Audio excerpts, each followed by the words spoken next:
Hello everyone, my name is Yatin Gupta and I welcome you all to my channel EE Concepts. So we were discussing about the basics of network theory and this is the part 2 of that series in which I'm going to cover another circuit element which is the inductor. So what we are going to learn in this particular lecture is we'll see some basic properties of inductor, we'll see some general equations related to it by which we'll be able to solve certain numericals. And then I'll also tell you that whenever we connect an inductor across a DC source, how it behaves when it is connected. Okay, so let's start today's lecture.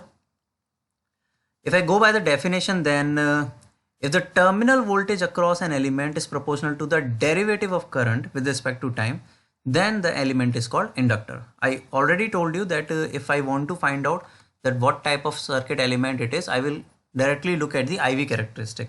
So the inductor's IV characteristics say that the voltage across it will be proportional to the derivative of current with respect to time. So equation wise we'll write VL is proportional to DIL by dt. Okay. Now look at these two diagrams here, two circuit diagrams. An inductor here is connected across a supply. Okay. And current through the inductor here is IL. And look at the polarity of the inductor. Here it is plus and here it is minus, but in the second figure the polarity is reversed. And you can also see that there are more number of rings here in this circuit, but there are less. So how it is happening? It is happening because whenever inductor stores the energy in its magnetic field, what happens? The current through the inductor gradually increases on a certain polarity. So in the first figure, in the figure above here, it is actually storing this energy in its magnetic field. That's why I have shown these rings. So you are able to relate that it is storing the energy here on this certain polarity, plus here and minus here. But when the inductor wants to release the energy, eventually it will release to some element or to the supply. So whenever it releases the stored energy, it will reverse its polarity and gradually the current will decrease.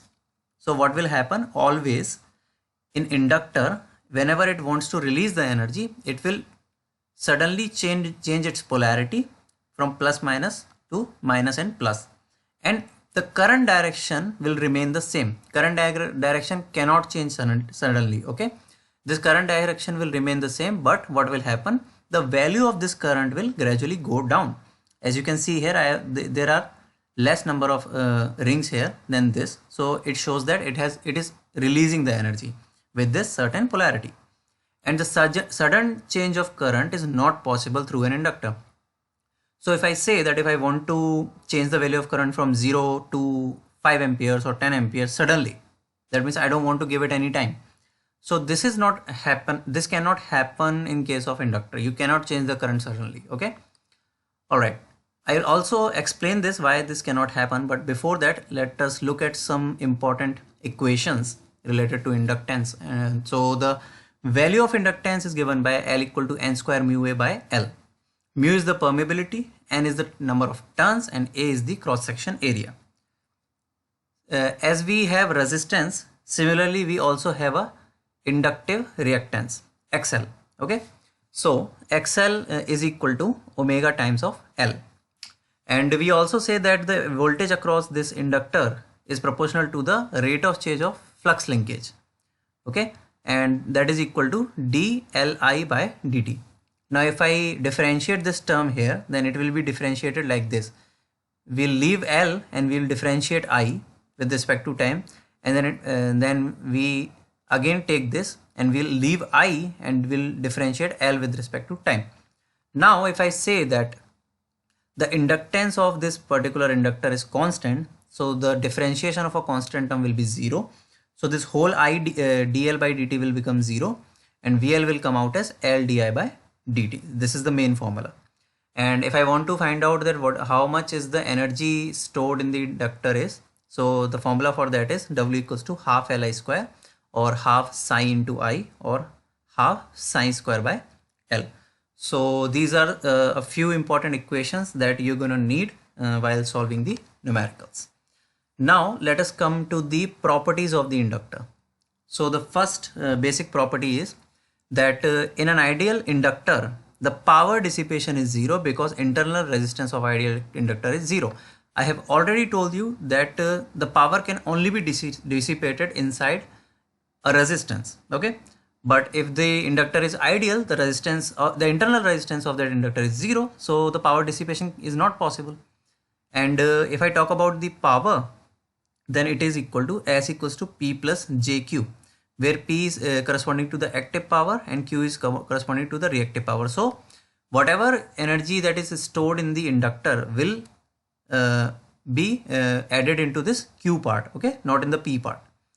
And inductor stores this kinetic energy of electrons in its magnetic field, okay. For the DC source under the steady state condition, this is very important line, under steady state condition only. For DC source under steady state condition, inductor will act as a short circuit. That also I will tell you that why it is acting as a short circuit. And inductor will not allow a sudden change in current because sudden change in current requires an infinite voltage. Okay. So let us see that why these things happen with the inductor. Why the inductor acts as a short circuit against a DC source, that we'll see. You know, in this circuit here, there is this constant voltage source V and an inductor is connected across it. The current here is IL. As the supply is DC, that means the current must be constant, right? So if the current is constant, then corresponding to VL equals to L di by dt. The differentiation of current, the differentiation of a constant term will be zero. So if di by dt is zero, then VL will also be zero. And if the voltage across an element is zero, what it means? It means that it is a shorted path. So initially, when it is t equal to 0, let's just say, at t equal to 0, it may not act as a short circuited path, but eventually when the current start increasing through it and it reaches a certain value, it will eventually act as a short circuited path because the current here will be constant. Okay. Now, if I say that I want to change the value of current in an inductor instantly, okay, I want to change the current from 0 to 5, but I do not want to give it any time. So what will happen? I want a di change in current, okay, which is some finite value. I want that change to happen. I want to change it from 0 to 5, but I do not want to give it any time. So my change in time will be 0, almost equal to 0. So what will happen? V is equal to what? Di by dt. So the di value is finite here. The dt value is 0. So finite divided by 0 will come out as infinite. So how much voltage do I need if I want to change the current instantly? Infinite voltage, which is not practically possible here. Okay. So that's why we say that sudden change of current in an inductor through an inductor is not possible. Okay. Alright guys, so this is all for this lecture. I hope you have understood the concept related to the inductor and its properties as well. In the next lecture, I will take the third circuit element, which is the capacitor. Alright, so see you in the next one. Thank you very much.